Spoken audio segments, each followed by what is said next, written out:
Bill DeWeese from voice-over-training.org. And as a voice talent and as a businessman, I'm nearly obsessive about watching and monitoring market trends. And because I want to make sure that any effort that I put into my voiceover business is going to be leveraged to its fullest to bring me the greatest return and investment within my business. So I'm constantly watching and monitoring, and it's been interesting to watch the voiceover business over the last several years. I mean, if you've been in this business any time at all, you know that the business today is not what it was 10 years ago. It's not even what it was 5 years ago.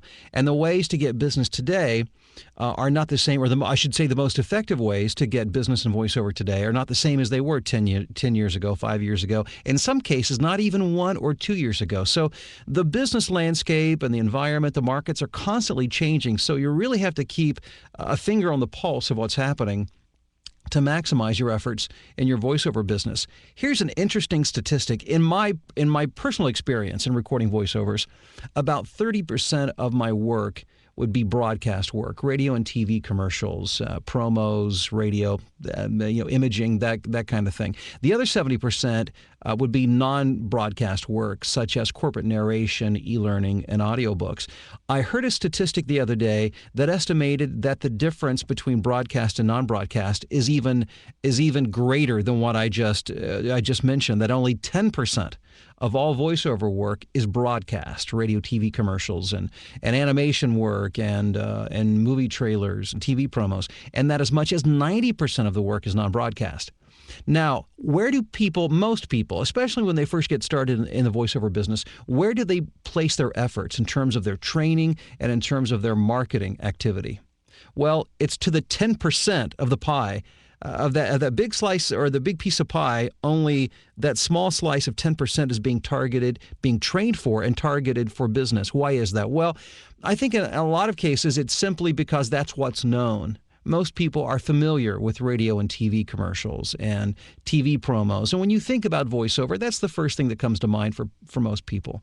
Also, I think it's a lack of knowledge. I think a lot of people just do not realize that there is so much, even many people who have worked in this business, at least part-time for a long time, trying to get up to a full-time status, keep trying the same things over and over again, but not getting different results, oftentimes targeting the broadcast, which is far more competitive, even though it can be very lucrative. If you're one of the handful that can get the work, it can be very lucrative. And even those of us who do a bulk of non-broadcast, occasionally will get the good broadcast gigs. So, that's great. But if that was our only focus, it would be tough for most of us to make a full-time living, let alone a six-figure income in working in the voiceover business. But again, a lot of it is just lack of knowledge, not knowing that there are so many other niches available for voiceover work. And one of the niches that I began pursuing a couple of years ago was that of audiobooks. And I just decided I wanted to give it a shot and see if it's something that I could do. And so a couple of years ago, I went to New York and took a weekend workshop and had a demo produced, at least in part, by a Grammy Award-winning audiobook producer, and learned some things and got my demo. And what I learned really more than anything through that process, and I think you'll probably find this true in your voiceover business as you try different things, you figure out over time what you're not good at and what you are good at. And the focus of most of the work over the weekend where I did the audiobook work was there was a lot of fiction and character type work and voices. And I realized, and actually that's how my demo was recorded, doing a lot of that kind of thing.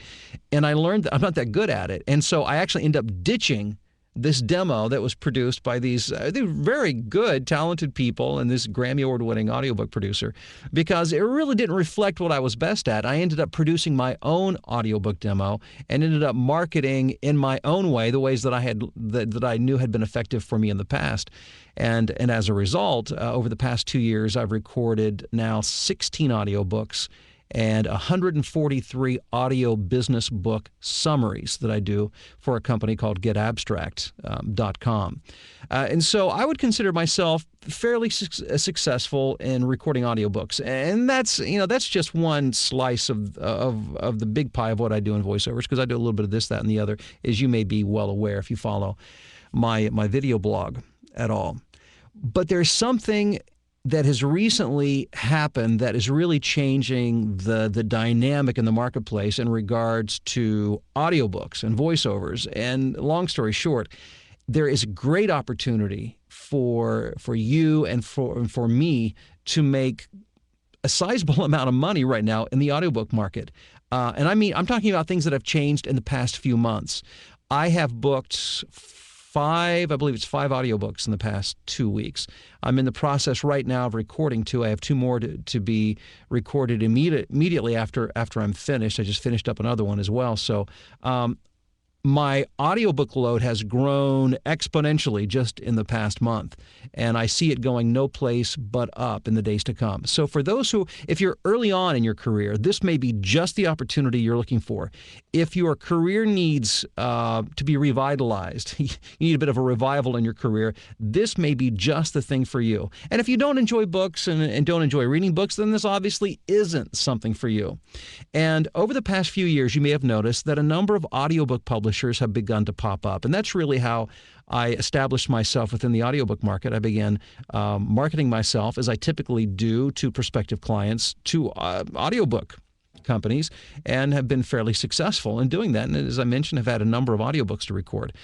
But acx.com, and if you haven't checked it out yet, make sure you check it out and sign up for a free account, has revolutionized what is happening in the audiobook market. And I do believe, as history has taught us, when somebody makes a major shift in a market like this, there will be others to follow suit. So I say that to say that what you've seen now, I believe we ain't seen nothing yet.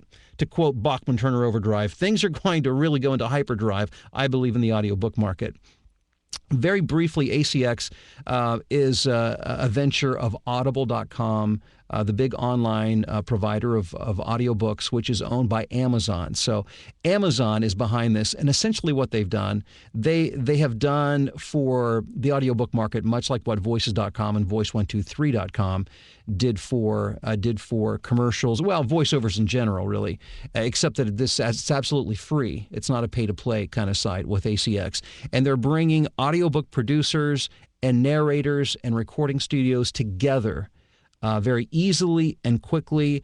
And what their plan is not only to facilitate these jobs, making these more easily for you and I to have access to, but they are working to increase the number of audiobooks in the marketplace. That's key to know. Right now, there are about 100,000 books published every year. Only about 5% or 5,000 of those are turned into audiobooks. What you're going to witness over the next few years is that number of audiobooks is going to increase not incrementally or even just substantially, but exponentially. There's going to be an explosion of audiobooks into the market. It's happening right now, but we're just at the very front end of this.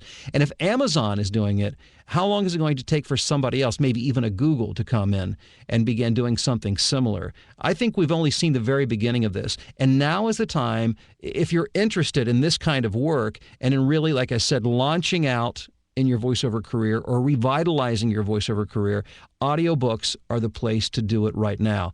And again, that's really just kind of my argument as to why this is happening and why it's about to happen. I don't think most people understand. I mean, a lot of people have heard of ACX, but I don't think a lot of people really understand what is about to happen in the marketplace, because once you democratize a market like this, it will absolutely explode, not only with what Amazon is doing in ACX, but what others will do to follow in the marketplace. So now is the time to position yourself to take advantage of that market. And there are a lot of things we could talk about in regards to how to do that, and we'll talk about that in another video. But I wanted to let you know that in response to all that's happening right now, and I communicate and work with a lot of voice talent who are really trying to start their voiceover business, and for those who have an established business but are really trying to get it to the next level and really trying to revitalize it and turn it into a consistent source of income and a substantial source of income, I am doing a one-day seminar workshop on audiobooks, on how to get into the market, how to position yourself, and how to capitalize and monetize in this about to explode marketplace. I'll be doing it in the Chicagoland area on Saturday, October 1st, and more information is available at www.audiobooks.com.